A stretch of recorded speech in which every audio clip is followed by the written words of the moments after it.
কাজ দিচ্ছি, মনোযোগটা বাড়ান, মনোযোগটা বাড়ান। কনসেন্ট্রেট অন মাই স্পিচ, মনোযোগটা বাড়ায় দেন যুবক ভাইরা, আব্বা জানরা। বলছে এদিকে আসো, তাআল কাম হিয়ার, ইযহাব গো ওয়াদহাব ওয়াদবাহ শাতান, একটা ছাগল জবাই করে আনো, যাও।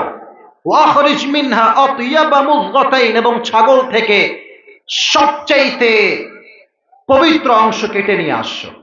লোকমান চলে গেছে, ছাগল জবাই করেছে, সবচাইতে পবিত্র অংশ কলিজা, হার্ট বা হৃদয় নিয়ে আসছে। কি নিয়ে আসছে? কলিজা। বলেন সবাই এক বাক্যে, কি নাম? কলিজা নিয়ে আসছে।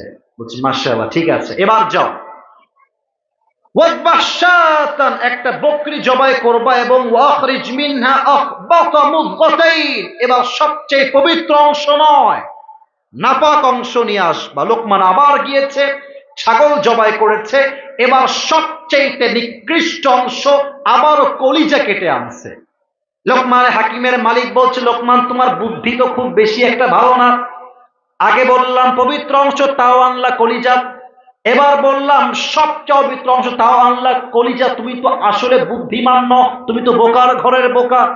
বলছে স্যার, আমি কি বোকা না চালাক, that's a different topic, that's a different matter. এটা মূল বিষয় নয়, এটা ভিন্ন বিষয়।